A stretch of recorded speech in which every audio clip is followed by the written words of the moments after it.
Unlabeled leadership is a volunteer service. We appreciate our guests for their stewardship and remarkable stories. We also appreciate listeners like you who back the show with star reviews and contributions. Gary DePaul with Unlabeled Leadership. Welcome to episode 136, Mike Thorne on the new P&L, People and Listening.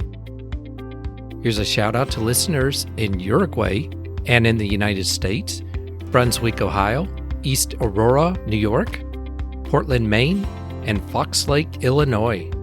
With that, let's get started. Having served as the CEO of a synthetic turf company, president of a Russell Athletic Team Division, and president of Yankee Candle, Mike has had to read numerous P&L sheets over his tenure. From his experience in these roles, Mike explains that the most critical P&L is not the profit and loss, but people and listening. Currently, Mike is a Vistage Chair where he facilitates for small and mid-sized business owners and coaches subject matter experts in under 5 employee companies. Mike is someone you'll want to get to know. Part 1. Letting go of the 1,000-pound weight on your shoulders. Confronting a bully, being a hero, working 80 hours a week, those are not the best examples of being tough. A better one is being vulnerable with the people you work with. In this part, Mike talks about his journey to vulnerability. He also talks about EQ, which stands for emotional quotient, or emotional intelligence is the more common phrase for it. If you have high emotional intelligence, you can recognize your own emotions and those of others, use that emotional information to guide your thinking and behavior, discern between different feelings, and label them appropriately. And it also means being able to adjust your emotions to adapt to environments. In episode 26, Peter Popovich explains emotional intelligence. We talk about what emotional intelligence is. In that episode, Peter has a great analogy. He says EQ is 2 bottles of rum, R-U-M, which stands for recognize, understand, and manage our emotions, the first bottle, and then recognize, understand, and manage the emotions of others, the second bottle. Rum squared increases our intelligence, options, and happiness. Here's Mike talking about his journey. When I was 9 years old, my parents brought me down to our family room. We were living in Sturbridge, Mass, about an hour west of Boston. And they brought me into the room. We had the typical plush carpeting in New England with the wood panel, the wood stove, the TV with the antenna that has the tinfoil on it so you can watch TV. I sat in my favorite beanbag chair, and they sat on the couch. They looked at each other. They looked at me, and they said, "We just want you to know that you're adopted, and we love you very much." That particular conversation really shook my world. I had always thought I belonged and felt I had this family and friends and neighborhood. And all of a sudden I thought, I don't belong anymore. Who am I? Why would somebody give a kid up? And it really shaped my whole life, and to this day still shapes it because of that experience. That is an amazing experience, and I can't even relate to what that would be like as a 9-year-old receiving that news, but it sounds like it was said in a very loving way. Yeah, they were. And then ironically for me, I had a chance to watch Hank Aaron later. It was in April of 1974, still 9.5 years old by then. He was about to break Babe Ruth's home run record. My dad let me stay up and watch it, and I was fascinated watching someone who was a man of color, so there was half society wanted to see him fail. The amount of criticisms and racism that was going on in those days against him was extraordinary, and I was really taken by that. But at the same time, I saw the other side of people, just pure joy, breaking a sports record, and baseball's full of records. And then the dignity that Hank Aaron showed throughout it all, I was like, you know what? That's what I'm going to do. I'm going to be a professional baseball player because that's where I think I can belong. And that really catapulted me into playing sports and meeting a lot of people along the way that I built, which I now refer to as a personal trust community. I didn't have that language back then, but just these people that I trusted implicitly because I know they had their best interest in me. And coming from where I came from, you have this abandonment and lack of trust issues because of what just you experienced. At least I did. Not uncommon. It's very common in adopted people, but not all. That's really what triggered my growth as a human, as an athlete, and ultimately as a business person and a father and husband. Was that whole experience really catapulted me at that young age. That's a powerful message about surrounding yourself with people that you can trust, that people that have your best interest in mind and recognizing that versus someone who may drag you down, but you don't recognize that when it's happening. Yeah, and at that age, I was too young to understand or appreciate it, but I naturally gravitated towards the first baseball coach I had. So my dad was 5'3", bow-legged, had no hearing in one ear. He was a challenging human being sometimes, and I always wanted to be perfect because the last thing I want to do is do something wrong, so I would be rejected again. Unfortunately, that sort of shaped me in many ways and hurt me in building relationships. For some reason on the sports field and in the gyms, I always felt I could be myself and be who I really was and feel like I belonged. Outside of that, I didn't because I was always afraid of being rejected. So I never did build strong relationships because of fear that they may end up blowing up on me because of what I experienced at a young age. But there was a people that I met in coaching that were just nice people. The first guy was 6'2", had a pipe, super nice personality, very easygoing human being. And he really took care of me and he helped me grow because I was a terrible player when I first started. I just started to realize, boy, there's going to be certain people I'm going to meet. They're going to be really people that I can trust and count on, that I know they have my best interests and not judging me. So how do I find those people in my life? And so I began in a very unsophisticated and not really intentional way, but I started to learn over time how powerful that could be. And it started right out of the gate with what happened in that experience. I was 40 years old and got fired for the first time. It was an experience that, as painful as it was really the first time I had to reckon with this idea that I could do it on my own. Like throughout my career, I was a salesperson and a key account person and a VP of sales, and ultimately became president of a company. All these people obviously must have thought that I was doing everything right because I kept getting promoted. People kept coming to me and wanted me to do these jobs, and I thought I was just doing it all perfectly until I got fired. A lot of it came down to my lack of emotional intelligence because I did reach out to these people that I trusted, and they all just said, look, you've got skills, tenacity, bubble, all that kind of stuff, but you're just lacking emotional intelligence as a leader. You can't be, having an organization counting on you to show the way and lead the way, and you're getting frustrated and upset and showing your emotions. And I didn't, again, at that age or even that time in my life, have the full understanding of the language where it was coming from. But it clearly, as I learned further on, it came from what I experienced at a young age, this abandonment and trust. When I went to my next company, I was very, very blessed to work for the kind of people that helped me catapult the next phase of my career. That was transformational. It really is amazing hearing someone say that when they were fired and it was related to lack of emotional intelligence. During that time period, emotional intelligence, EQ, was not a popular concept, but there has been a radical change in how people lead and the concept of leadership, which is really pushed towards that ability to put others first, connect with other people, believe in other people. You have successfully overcome some of those challenges. I'm sure that has helped not only you, but the people around you. Yeah, so when I went through that experience, I, was miserable for a few days. We were heading to Disney with our kids. Personally, I felt like I was that 9-year-old kid again, that I was rejected and I wasn't good enough. And so I really went into a shell and thought everybody would leave me and nobody would be there for me. Again, I had no training, no experiences. So I went back into that until I reached out to some people, beyond my wife, reached out to people in business that I respected that had been there for me. And they just walked me through in a very professional way, some things to think about and, what lessons could you learn? So they really gave me both the framework and the language to think about, leading again. And then one other thing that happened was I ended up having a lot of emails come from the people that worked with me and for me. All along, I thought as long as you deliver the financial and operational obligations of the business, you're doing your job as a leader. The feedback I got, I think of the 20 people that sent an email to me or more, not one of them said a word about, hey, great job. I learned a lot about how to hit financial targets. What I got was, I'm going to miss the coaching. I'm going to miss the way you try to pull people together, the teamwork, the communication, like all these things that I would refer to as the P&L on talent versus the P&L on the business. And P&L is just people and listening. I was just struck by those emails, reading them over and over again, and thought, boy, I just wasn't paying attention to how crucial that was to getting employees to be more than compliant. Most people are going to comply no matter who the leader is. They need a job. They want the paycheck. They got bills to pay, so they comply with the direction of the company. But if you need people to really go on the journey with you, you really need them to be on board. And the only way they get on board is they trust you and they feel like you're there for them.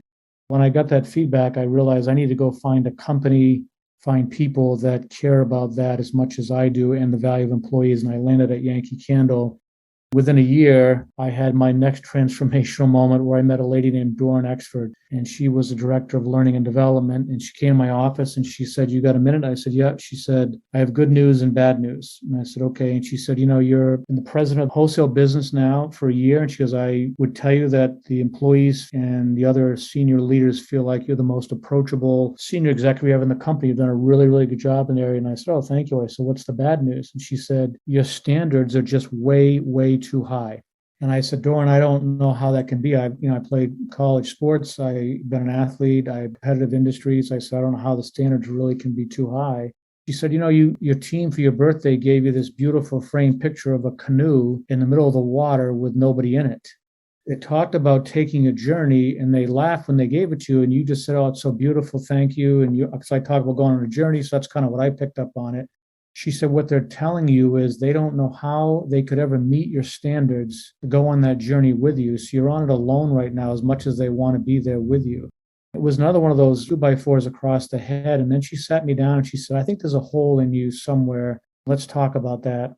Through that 2-hour dialogue, I told her for the first time, I publicly told her I'd been adopted and some of the trust issues and issues with abandonment and all that. And she had had her own lived experience. And I just felt really close to her the first time I went there. We just connected. And I think you would find people that have had some sort of experience in their life like that, just somehow like very discerning, generally speaking. You can pick up on those things. And so we did, and I trusted her implicitly. And she said, "What I would recommend you do is the first thing is to walk the floor and talk about your weekend with your employees and your staff." Had about 100 people. "And just walk around in a week, check in on people, see how they're doing. Just share a couple things about your life. I know that's not you. You feel worried that if you do that, they're going to think less of you." She said, "But pick something that happened to you the weekend, the day before, something that's going on, and just walk the floor. Don't always walk the same way because you want to make sure you touch as many people as you can. Walk different ways on the floor and make sure you don't get into a pattern. Just try different things." And she said, "The second thing I want you to do is I want you to tell your story to the Toastmasters group." And I said, "Thorne, I've never shared this. I don't think I can do that." And she said, "No." She goes, "As a whole, and I think this is where the hole is, and I need you to think about that." Because I had built a relationship with Thorne, I was willing to go do it. When I did, I still have the video today. It just really took about 1,000-pound weight off my shoulders. And instead of having people think less of me after I did, I had people come up to me after and were just so amazed that I shared the story. And then more importantly, there were a few people that actually had been adopted themselves.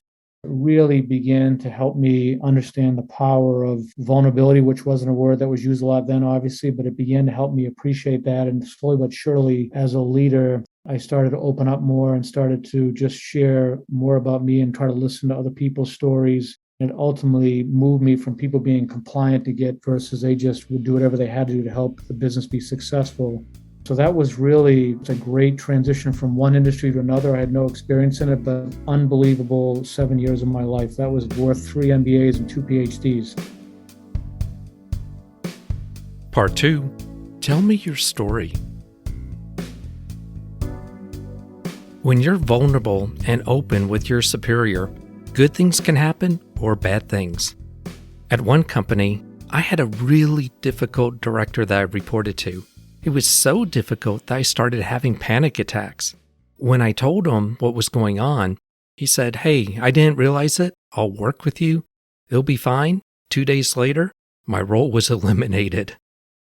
That is probably on the bad end, but it had a good results actually. But when you're vulnerable and open with the superior and you have the right superior, great things could happen. In this story, Mike talks about one of the positive experiences when you open up and share your story. Here's Mike to explain. I had somebody that was working for me in a leadership position. An opening in the division came up that would have been a promotion for this individual and also a higher salary. Everybody was rooting for this person to take the job. I had my reservations. I wasn't sure that the transition from the role they were playing to this one was a good fit. And I also was concerned that the individual was chasing something that they needed for validation versus what they really wanted. Because of that, I chose to sit down with this leader and have a conversation about the particular role, expectations. I always start these conversations off with tell me your story. I always feel the better you know someone, the better chance you have to help them get where they want to go. And so when he shared his story, a couple things came out. One is he was one of several boys in his family. His father passed away when he was young. His brothers were much older than he was. He didn't have, quote, a mentor in his life, as he said it. Unbeknownst to me, he saw me as that person in his life. That was the first moment of, whoa, okay, wow, I've really got to. So we talked through that quite a bit. Then on the job itself was a head of sales in the most prominent sales role in the company. The most resources were going to be given to it, the biggest investments. And it was also a piece of my business that was struggling a little bit. He then said to me, he said, well, I really want this job, but I don't want to take on a role where the business is down 2%. So I said to him, I'm not sure that you want to be in sales then. And he said, oh, yes, I do. And I said, well, most people in sales who see an opportunity to take on the most prominent piece of the company's business will get the highest priorities, the most resources, and the most investment on a premium business like this would be thrilled to take this on because they think they can turn it around. We then got into a conversation, and I realized very quickly that he was someone that was chasing this for the title and not because he really wanted to go do it. And once we dove in deep, he said to me something that I've not forgotten today. He goes, Mike, here's the thing. And he goes, I feel comfortable saying this to you. I wouldn't normally want to say this because I think if I said this, I'd probably get fired. He said, I want to be in the room where decisions get made. And he said, you know, the Staples red button. I said, yeah. And he said, I want to be in the room when that button's in there, a decision's going to get made. I just don't want to be the one pushing the button to make it. I want to be in the room so I can contribute to the conversation, but I don't want to push the button. What we came out of there was, the trust had been built over the time we'd worked together. And so he was courageous enough to share his fears and concerns, both personally and professionally. I also had the confidence that he was going to be a key member of the team. So we walked down the road of scope enhancement so that he still felt valued. He still felt he was critical of the team, but he was not going to get in a position where the pressure was going to be so high that he would be fearing failure and the company would be put at risk. And by scope enhancement, what I meant was he had enormous skill sets in customer service, sales operations, and planning. So we had a European operation that was struggling in those areas. The decision we made as a company, I started the conversation, got everybody on board with it, was why don't we send him over there, use his talents and skills in another way that enhances value to the company. He was ready to go to the moon. He was so pumped up that we thought that he was that valued. And City thought he was going to get fired. It was probably one of the biggest moments for me to realize, sometimes we promote people because they're skilled at a particular role they're playing, but leading people, leading a team is a whole different skill set. So instead of doing that to him, we put him in a position where we're able to enhance the scope of the work he was really good at. He had become by far the most valuable employees, not just for me, but the rest of the company saw him as probably one of the top 5 or 6 people in the entire company after that whole transition. Part 3, it's Brady time. In these episodes, my guests offer advice that can help you improve on how you lead, work with others, and just be a better person. Mike offers his advice as well on how you can be more effective at leadership. But it starts in an unusual place. Again, here's Mike. I would highly, highly recommend that whenever you wake up in the morning, if you're a leader, the first thing you do is you wash your face, you drink water. And then I would recommend there's a book called The Stoic. It is a paragraph, maybe 2 paragraphs at most. And when you read that book, Ryan Holiday, very well-known author, you get a perspective on the day. It gives you some thoughtful ways to think about the day ahead of you versus jumping into emails and worrying about what went wrong over the night or what issues you're going to deal with in the day. So wash your face, drink water, get yourself hydrated in the morning. It'll refresh you, get you ready for the day, and then read something like The Stoic. Really simple, 1 paragraph, sometimes 2, like I said, and it'll help you get in the right frame of mind as you start the day off. would be my suggestion before you head in, if you go into an office or whatever. If you happen to be walking into an office and you're in a building, and I know that's a little unique in these days, is to just walk around your office. And like I said in my own story, go different ways, talk to different people. There are times I've experienced where people actually see you going the same way to work every day, and you get into this habit and they start saying, well, I guess they don't care about me. And you're thinking, no, I just go to work this way. I don't even think twice about it. But I've had people tell me that when they do that, they're shocked at how happy people are to see the boss coming down the aisle to say hi to them in the morning when they're not used to them doing that. So try to think about different ways, mix it up, create some different patterns as you go to work in a day. But the first thing is just get your face washed, drink some water, and read something like that Stoic. I think would be a great way to get your frame of mind in the right place as you begin your day. What I like about that, it illustrates what your stories are about. As professionals, we could get so caught up in the work itself and focus on what we're comfortable with, the technical functional part, where we don't take enough time to be reflective, which is how I interpret what you were saying about how to start your morning, giving yourself perspective and giving yourself the opportunity to be exposed to different people in the business on an informal basis. I resonate with that. When I was at my last company, the CEO walked down the hallway. You just don't see him that often. Had a great conversation with him and one of my colleagues, Don Kirky, about, of all things, NASCAR. Yep. When the CEO comes across and talks with you on something like that, the company sponsored a NASCAR team. It really humanizes who the CEO is. It's more than just a title. It's fascinating and fantastic when employees get to experience that. I believe he gets a lot out of it too.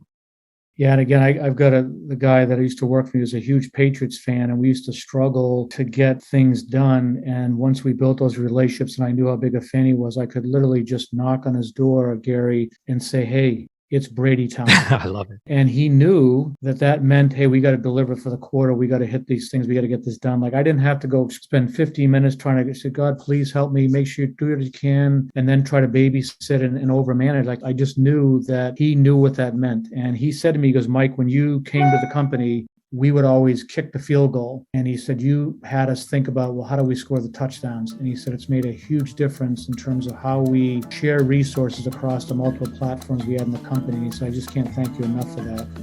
And those are just little things that you don't realize until you actually go through those experiences. My thanks to Mike Thorne. If you'd like to learn more about Mike, go to the show notes. If you have a question or comment, go to unlabelleadership.com, click the message icon, and leave a voicemail message for up to 1 minute. I'd like to thank those who donate to the show. Your contributions makes a difference because this is an all-volunteer service. I'd like to thank you for listening. This is Gary DePaul. Until next time, lead on.